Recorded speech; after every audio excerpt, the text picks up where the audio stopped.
following program is a peer-to-peer advice show and does not diagnose mental health conditions. If you're seeking social services, please call or text 211 or go to 211.ca.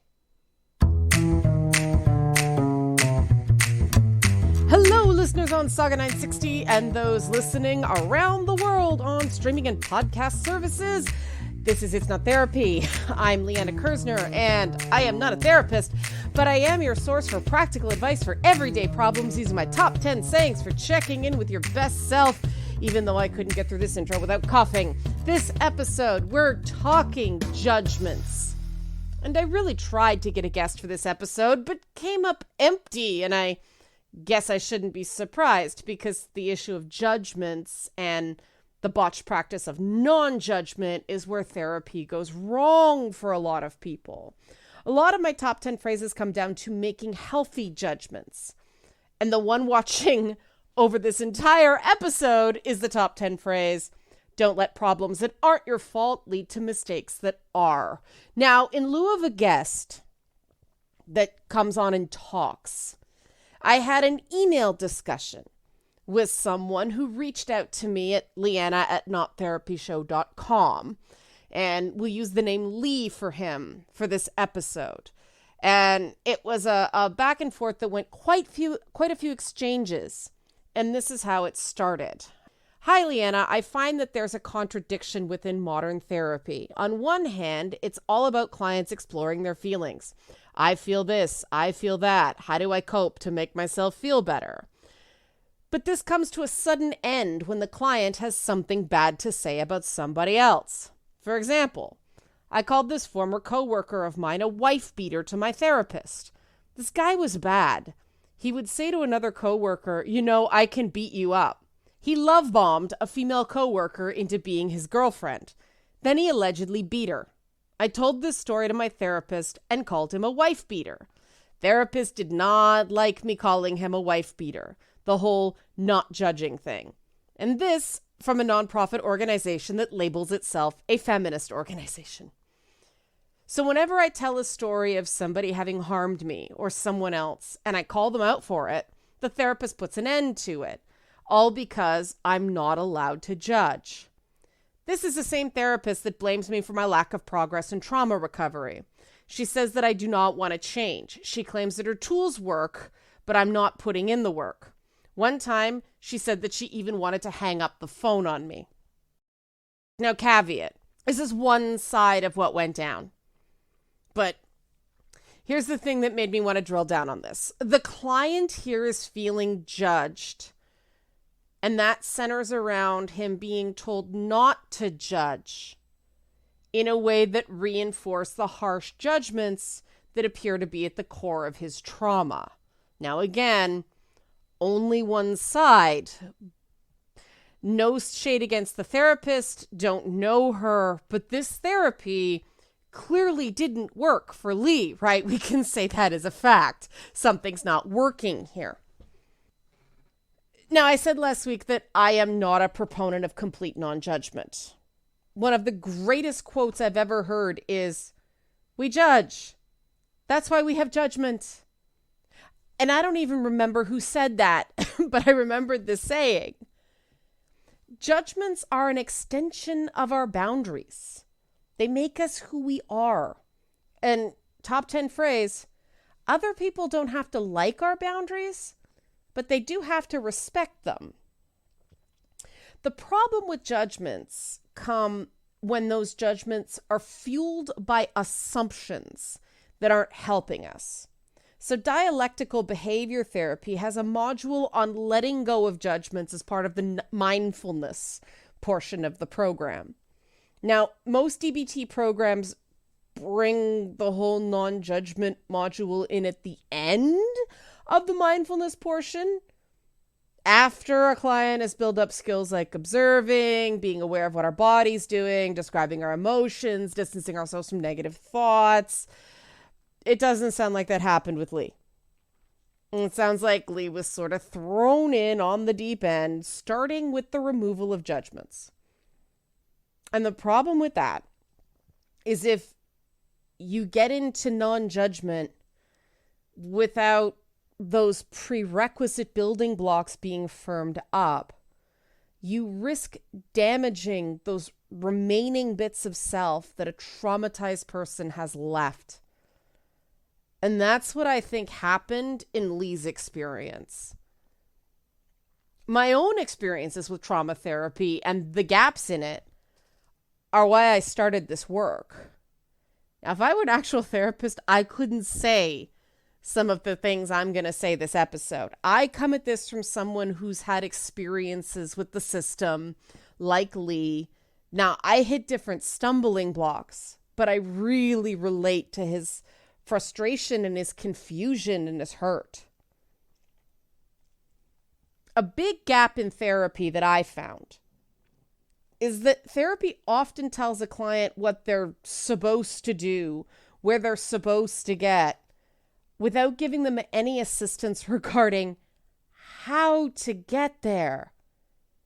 When you say, how, I know that, just tell me how. How is why I'm here. How is the bit I need. You just get, submit to the process, follow the steps. The tools work, you're just not using them, right? And that's a huge problem, especially with trauma, but with depression, anxiety, anything like that. Because a person deep in trauma, a person deep in depression, they've already submitted. They want to get out of submission. And telling them that the route to get out of submission is via more submission, 9 times out of 10, a person is not going to stick with that. Between the ages of 15 and 30, I went to a lot of therapists. I had some good ones. I had some bad ones. The good ones weren't perfect and the bad ones weren't all bad. But I found the difference between the good ones and the bad ones is that the good ones actually taught me how to use various tools. Well, the bad ones gave me the tools and left me to figure it out on my own. The problem with giving a person deep in distress mental health tools and leaving them to their own devices is it's the mental health equivalent of giving someone a hammer when there's still a chance they'll use that hammer to smash their own head in. And I know that's an evocative metaphor, but that's what happens so often, both in, guided therapy and the self-help industry. The most effective therapist for me actually actively encouraged me to judge other people. In fact, she encouraged me to get rid of my entire social circle, if required, if anybody in that social circle wasn't actively supportive in terms of my work to get rid of the disorder part of PTSD. You will always have the traumatic event in your past. It does not have to get in the way of you living a happy, productive life. Now, when the therapist first suggested get rid of anyone who is not supportive of you, I found this idea absolutely horrifying. Like, it actually made me angry. I was like, oh, that's awful, right? That's judging people. That's rejecting people. That's what people do to me. I don't want to do that to anyone else. That's the whole problem. All the judgments, all the rejection, right? It took me a long time to learn that if you want to do anything meaningful with your life, you do have to judge. And you have to judge that some people really aren't good for you. Now, those people can love you. You can love them. But if they're hurting you or encouraging you to hurt yourself, they may have to go. Now, that's the exact opposite of what a lot of people think of as non-judgment, except it's actually a form of non-judgment. Now, hear me out here, okay? To get to that healthy point of ridding people who are not helping me for my life, I had to take away the variable of separation being a judgment of the people as people. I wasn't saying they were a bad person. I wasn't standing in judgment of them that way. They just weren't good for me. It was making a choice not making a condemnation. This is what dialectical behavior therapy work calls balancing internal and external focus. So I stopped the judgments based so much on right and wrong internally within me and started paying more attention to other people's behavior. And I realized I was putting too much pressure on myself and not enough pressure on the people around me. And this is where things got real. It was a real mood to realize that I was a disaster because I wasn't asking enough of the people around me. And I wasn't asking because I didn't value myself. And yes, all of those realizations are judgments because sometimes we have to use judgment. I grew up in an environment where children were essentially extensions of their parents. If a child was polite and obedient and didn't cause trouble, that was considered good parenting. Nothing inherently wrong with that. See, I reserve judgment there. The problem came with the definition of trouble. Asking for things was trouble. Wanting things was trouble. Making noise was trouble.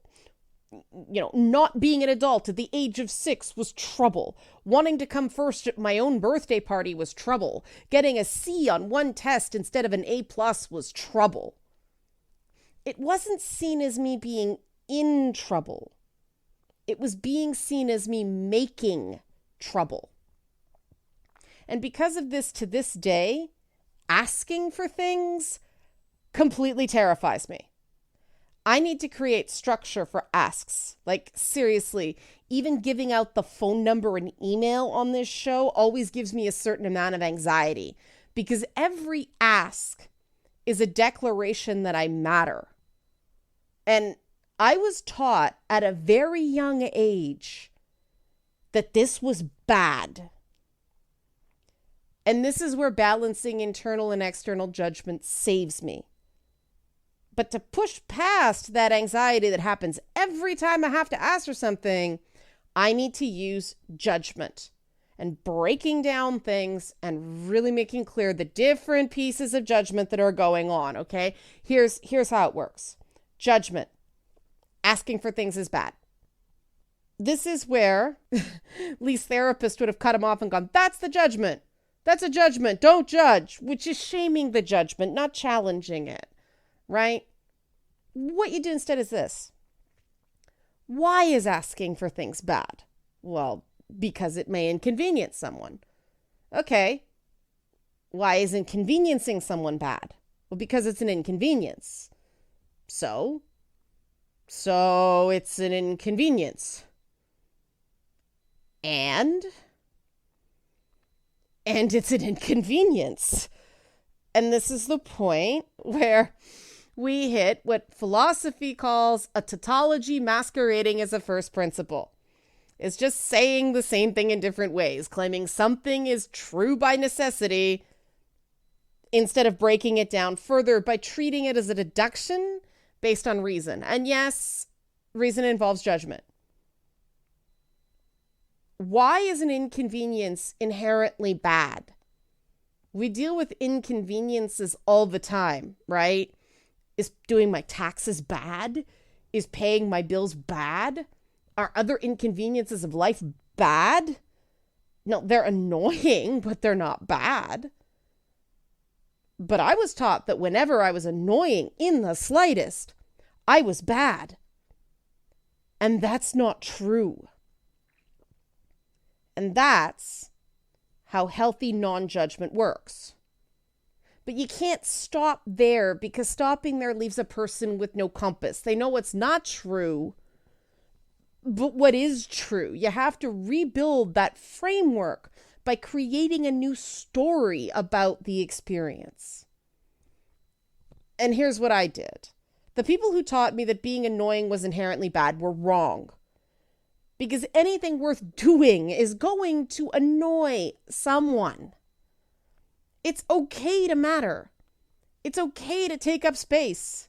It's okay to make noise. It's okay to draw the notice of the people around me. It's okay to not be invisible. Because I'm a person and I matter, and annoying someone doesn't invalidate that. And gee, maybe if someone finds me annoying, it's because I challenge them. And the problem's them, not me. No matter how well you do, no matter all the good you do in the world, no matter how much you help people, someone is going to think badly of you. That's not a reason to stop. And that's not a reason to think there's anything wrong with you. You're not bad just because someone says so. But again, that requires an element of healthy judgment.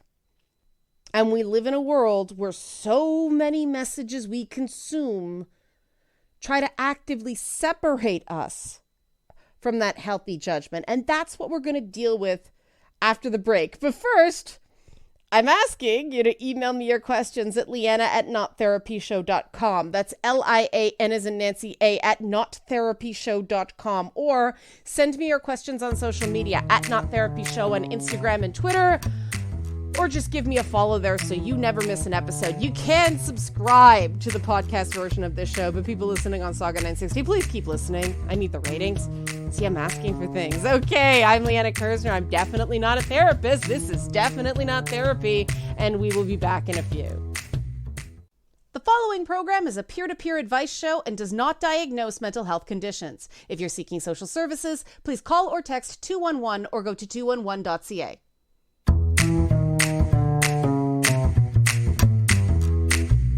We're back on It's Not Therapy, and this episode we are talking healthy judgments. And before the break, I was responding to Lee, who had an experience in therapy where he was told not to judge someone who abused his partner. Lee was chastised for calling this guy a wife beater because that was a judgment. Yet, we see exactly that judgment of people all over the place. In the news, in fictional media. It's a pretty big common core value that wife beaters are bad people. There was that whole Johnny Depp thing about a tabloid calling him a wife beater, and a messy case that the internet is still chewing on.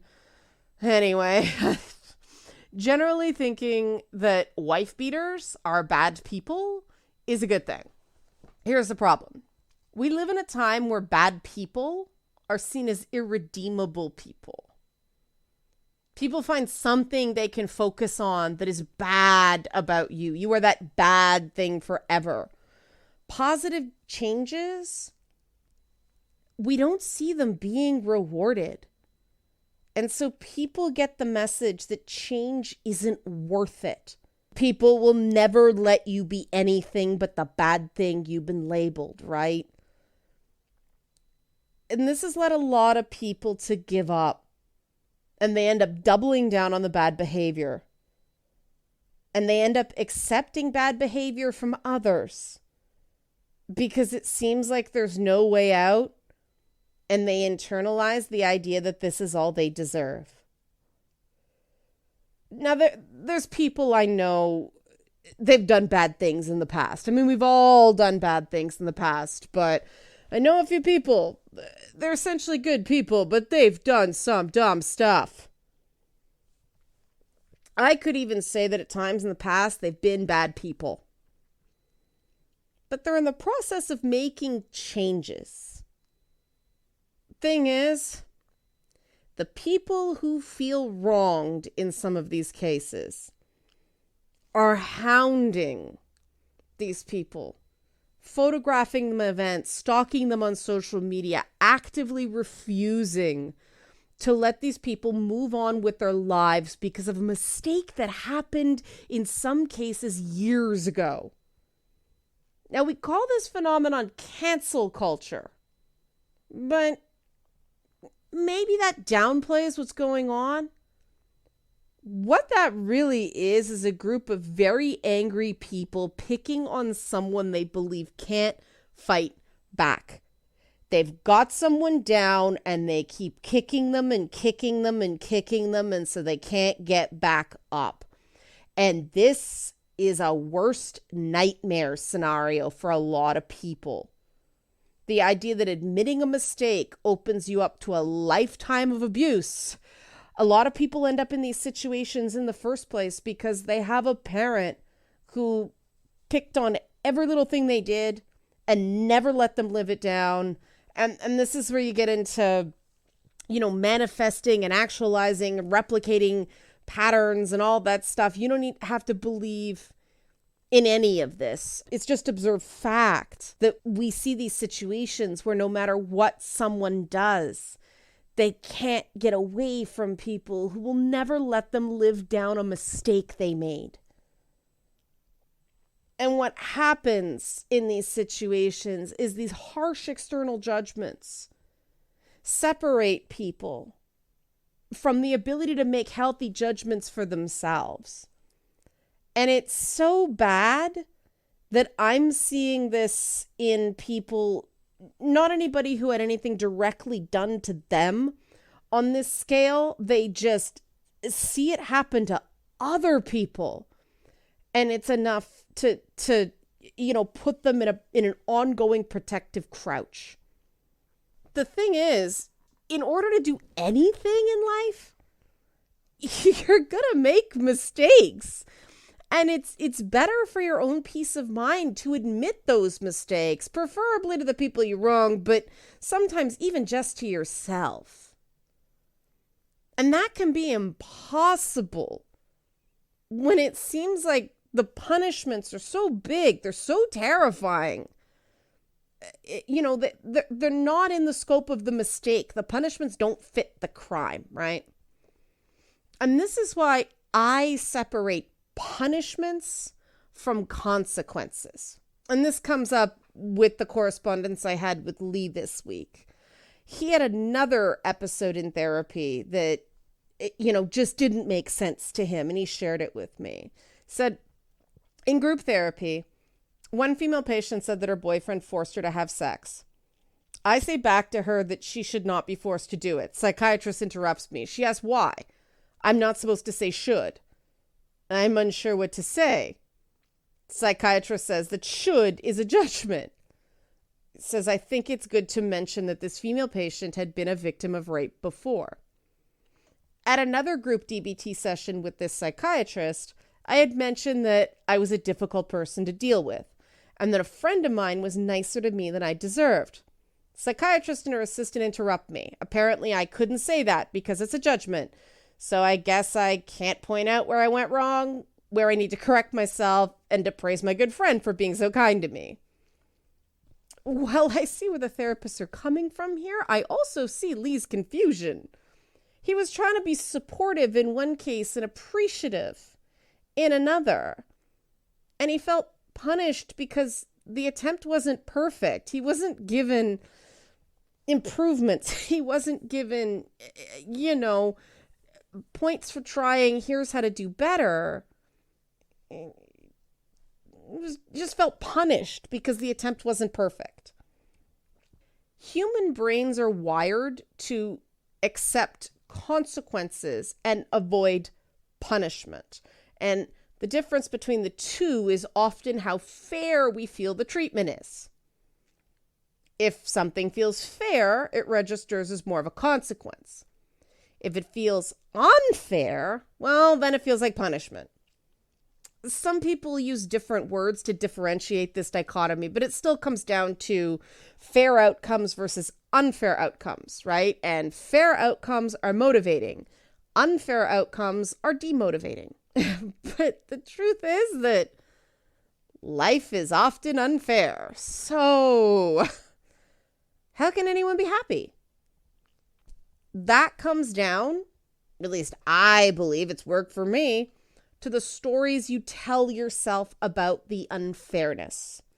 What narrative is going to give you a sense of control in an unfair world? That's why I say, top 10 phrase, self-esteem cannot exist without self-compassion.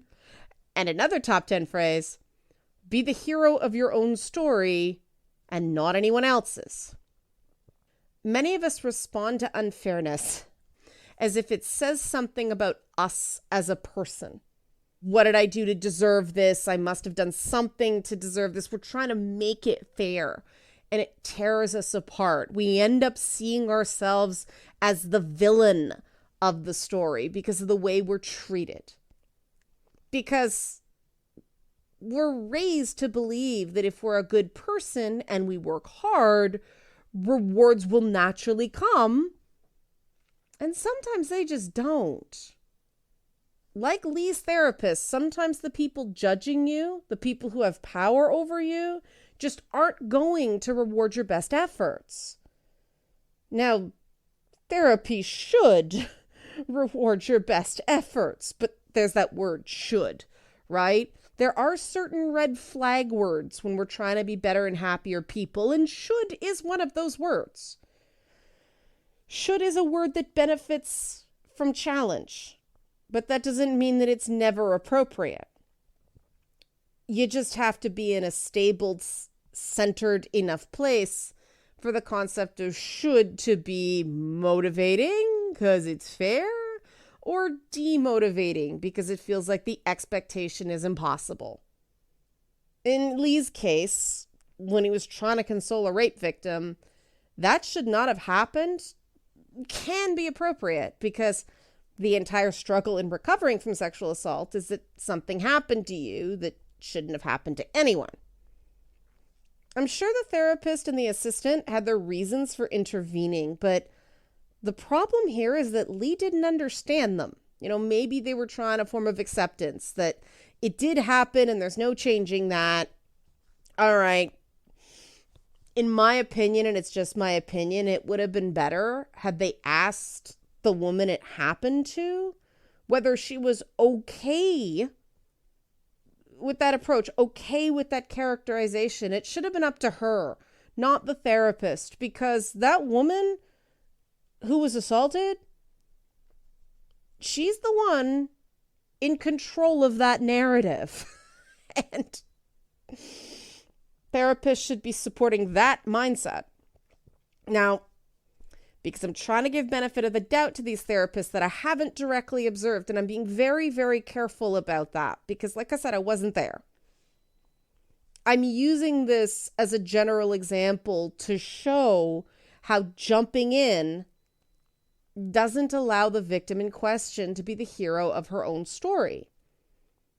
Now, how does that work in the context of judgment? Drama bomb time. I've been on the receiving end of various sexual assaults of varying severity. I worked in Canadian television. Of course, I've been on the receiving end of that stuff. And I heard every excuse in the book about why it was preventable or my fault, being alone with someone, what I was wearing, how I talked, how I stood, looking too sexy, looking not sexy enough. Yeah, that was actually one. I wasn't recording video or audio at the time. Blah, blah, blah, blah, blah. Bite me, enablers. They don't control my story. I control my story. Those details of my story are things I treat as part of my superhero origin. They're the reason I do things like this radio show to make the world better and, yes, more fair. And I maintain none of those things should have happened to me, but they did. And it's my choice what I do with that. Now that choice, how I think about it, how I feel about it, is totally within my control. And no one, no doctor, no TV executive, no one gets to tell me how to think or feel about what happened to me. That's my story. I'm the hero in it, no one else. There was a time, thanks to abuse, that I felt like a secondary character in my own life. And I said so, and the people around me didn't get what that meant. The plot of my own life never seemed to revolve around me, and I didn't want that. And I decided to change that. And all of that requires judgments. And some people aren't going to like those judgments, just like they're not going to like your boundaries. They can't respect them, leave them behind. Getting back to Lee, It's completely fine for him, because it's his story, to say that a friend treated him better than he deserved at a point in time. Now, if I were working with him, I'd ask him why he felt that way. That's what DBT therapy calls challenging negative judgments. But I wouldn't necessarily say the judgment is wrong or bad. If that judgment that friend treated him better than he deserved made him feel supported by a great friend, that's great. If it made Lee feel unworthy of the support he got, well, then that's a problem, right? But you can't just stop it. You can't just say that's a judgment, don't do it. You got to unpack it. Here's why negative judgments are a problem. Here's why, challenging them and stopping them can benefit you. Negative judgments tend to pile up. They dominate our cognitive load. They make us less effective at dealing with the situations we face at any given time. They add to our frustration. They add to the baggage we carry around. It drains us, makes us less productive. Now, with practice, we can turn that supervillain thinking, why does this always happen to me? I need to make someone pay. We can turn that into superhero thinking. Oh, gee, that was lousy. Let's think and act so there's less of that in the world. You see the difference? The opposite of negative judgments isn't no judgments. It's positive judgments. It's judgments that lead to solutions. This is why I say, top 10 phrase, ignoring negatives isn't being positive. Bad stuff happens, and acknowledging that isn't being negative. Acknowledging that things suck is the beginning of a more positive path. And I'll talk about that after the break. If you want some help getting on your positive path, email me, Liana at nottherapyshow.com, or give me a follow, Not Therapy Show, on Twitter and Instagram. When we come back, how to turn negatives into positives using, yes, your judgment on It's Not Therapy. The following program is a peer-to-peer advice show and does not diagnose mental health conditions. If you're seeking social services, please call or text 211 or go to 211.ca.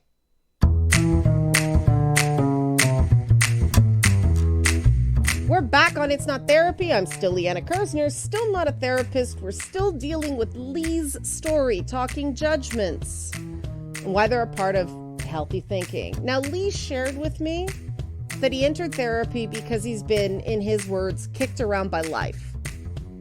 Lee describes his situation as alternating periods of being persona non grata and being exploited by others. And he said, after a while, it seems like, what's the point? And that's an absolutely understandable thing to wonder in Lee's situation. What is the point? What's the meaning of all this suffering? Well, you get to decide that for yourself. But Lee's not in a position to do that right now because his experiences with therapy have left him feeling like his therapist won't let him say when something sucks. And being able to say something sucks is essential to believing that you can make things better. Now, yeah, there are more and less productive ways of saying something sucks. And this is where non-judgment comes in, or as I prefer to call it, not letting problems that aren't your fault lead to mistakes that are. If you just state your feelings without blame, you're likely to get a better result than you will if you throw an accusation at someone. Because there's no right or wrong with feelings. They just exist. But accusations require facts. Facts can be right or wrong. So if you don't want to be judged or criticized in a given moment, a preemptive strike on another person is the exact opposite of what you want to do. Makes sense, right? But I hear all the time, people always judge me anyway. I'm just defending myself. No, accusations aren't defense. They're offense. We have a saying in the video game communities I frequent, learn to freaking block. The word's not freaking, but this is radio. In a video game played on easy mode, you can just button mash your way through the appearance of challenge. But when you play on harder difficulties, you have to learn all of the mechanics a game provides, and that includes blocking and dodging. Any gamer knows an attack is not a block or a dodge. So if all you're doing in life is mashing the punch button, you get beasted by various bosses. And, well, in a video game, that'd be your own fault. That's how interpersonal skills work, right? If you're so convinced that someone is going to attack you that you attack them first, guess what? You threw the first punch. You're the aggressor. That isn't defense. But so many people justify attacking others because they just knew that if they didn't, they'd get attacked. And this is where the challenging of judgments comes in. No, you didn't know. You assumed. You predicted. That wasn't a battle against the other person. That was a battle against your own brain with other people as collateral damage. So how do you block in real life? By checking that behavior in other people instead of panicking and lashing out. Really listen. Listen twice before you talk once. And don't say anything more than you have to. If someone makes an assumption about you, don't explain why they're wrong. Just, no, you're wrong. I didn't do that. I didn't say that. You don't have to prove you didn't do something. You can't prove a non-event.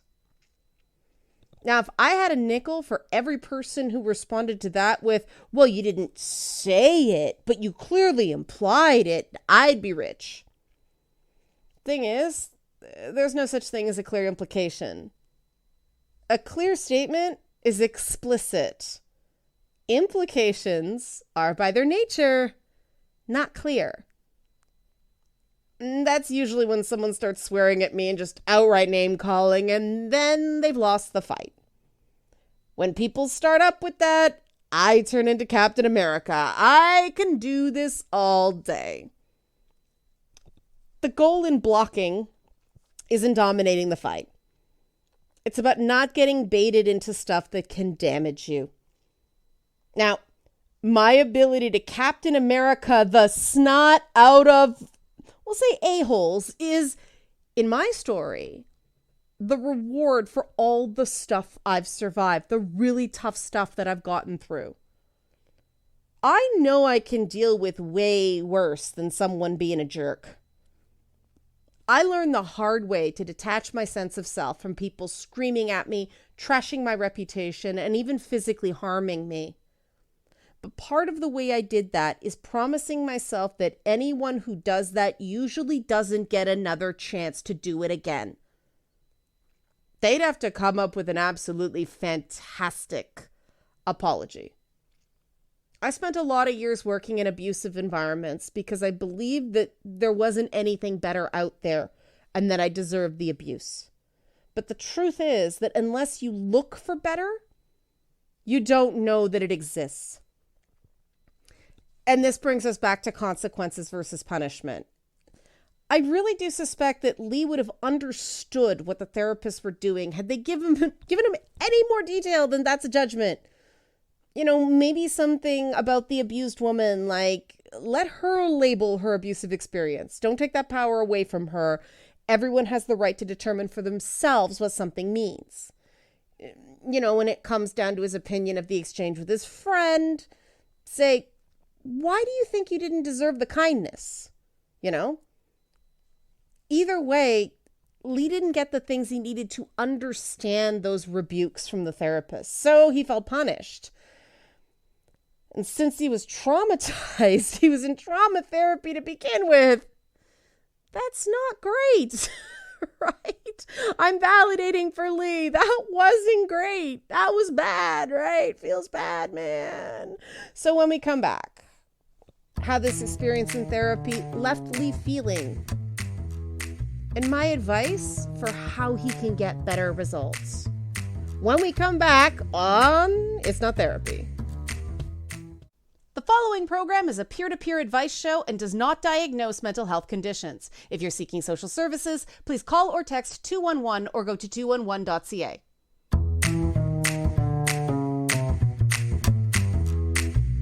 We're back for the final segment of this episode of It's Not Therapy, talking about judgments and continuing my email conversation with a listener named Lee. Now, after some invalidating experiences in therapy where Lee was told not to judge, here's how he was left feeling. So far, I've been pretty disappointed at the therapy industry and the majority of people that work in it. It seems like the therapy does little to help people succeed. Instead, it seems like it's more focused on getting people to accept failure. On top of this, the therapy is ultimately there to benefit the service providers and keep their hands clean. The people that work in the therapy industry are nowhere as smart or sane as they want us to believe. They come off like know-it-all gurus. The moment that somebody disagrees with them, they absolutely lose it. These workers seem to think their job is to criticize the clients over anything they can find. And the best these workers have to offer is the toolbox platitudes and telling the clients their feelings. 10 out of 10 times, these workers will tell the clients that they're frustrated because they cannot think of a different word. I notice whenever there is a non-judgment policy, it just makes things worse. Clients have something to get off their chest, but are forced to keep it to themselves. And it builds up over time as more incidents take place. And then one day in support groups, everything comes out as everybody vocalizes their misery at just about all that they had thought had gone wrong. Insults are thrown, people run out crying, or people stop going to that support group. Anyway, that's my experience of the judging thing. Hope this gives you some content for your future episode. Thanks. Thank you, Lee. Wow, Lee has clearly experienced a group therapy group meltdown. Wow, that's not fun. Now, a lot of people might be trying to figure out what Lee may have done wrong in these situations, right? Guys, here's the thing. In this context, it doesn't matter. This was someone who sought help and ended up feeling criticized, unable to express himself, and like he was being told what he was feeling by someone else. This is a textbook therapy fail. Lee's absolutely right that many people who work in the therapy industry are neither smart nor sane because they're people. You don't need to be smart to be a good listener. And in fact, I find it helps to come at the whole thing with the mindset that the client is the expert on their own experience, which is why I use all the superhero metaphors. So in email, I asked Lee, what kind of help do you think you need? What does feeling better look like to you? Now, some people can't answer that question because they're down too low, but Lee could. He said, I've always felt like there were some things in life that for some reason or another, I just did not know. I've been criticized for things like having poor social skills, complaining too much, being too negative, and many more. I've been booted out of counseling and support groups. I basically need somebody to help tell me where I have gone wrong and to provide me with proper direction. I think the abuse and the bad environment around me have really screwed me up. I'm starting to put together how all the bad things I've gone through have impacted me. Even if I do put two and two together, I'm forever cursed with a disability. And regardless of what so-called professionals have to say about a disability, it doesn't change the fact that a disability is a horrible thing. You know where to begin? Okay, Lee, I'm going to try. Right? Having a disability sucks, no doubt. I've got an autoimmune disease. It's not fun. Having a disability means there are some things you can't do, and that sucks. But there are still things you can do. And this isn't me saying overcome the disability. This is me saying make friends with it. Create a relationship with that part of yourself. So one of the things that jumped out to me in Lee's communications is that he's accused of being too negative, and yet he's commented on the negativity that he's received. He's looking for help knowing what to do, but what he's understood he's received is a bunch of messages about what not to do. The therapy is still coming through the lens of his trauma instead of lifting him out of it. It's taking away words from him without giving him new ones in exchange. So Lee, here's an exercise and it may or may not work for you. Just try, okay? Humor me. Pick a superhero who is not modern Batman, because modern Batman, that's a dude who's a miserable jerk. Okay, don't be Batman for the purposes of this exercise. Any other hero? What do you like about that hero? Okay, be that. Not in terms of punching things or using a power ring or running really fast. What would that hero say in given circumstances? Try that. And when you get a bad reaction from someone, we all do sometimes, don't be afraid to ask why they're responding the way they are. It's okay to slow it down and collect information. Really listen to the response they give, if they give you one. Then try to repeat it back to them as you understand it and ask them if you got it right. That's a really good way to begin to learn better social skills. It helps you understand why people are getting the messages from you that they are. And that's what sounds to be the piece that's missing in your work based on what you've told me. You're getting told what to do, but you're not being told why or how. And the messages you're receiving confuse any judgment for unhelpful judgments. Sometimes negative judgments can be helpful. It's the judgments that are keeping you stuck that are the ones that have to go. In terms of a right now tip for getting started on communication, try to speak in questions or statements of feeling, not statements of right or wrong. So for instance, instead of that, you shouldn't have gone through that got the therapist jumping on you, try, that must have been a terrible thing to go through. It puts communication out of the realm of moral judgments and brings them into a realm of empathy. And that might stop therapists from cutting you off so often. I know the judgment thing is tough to get your head around at first. It'll make sense in time, but I hope you can get some better guides.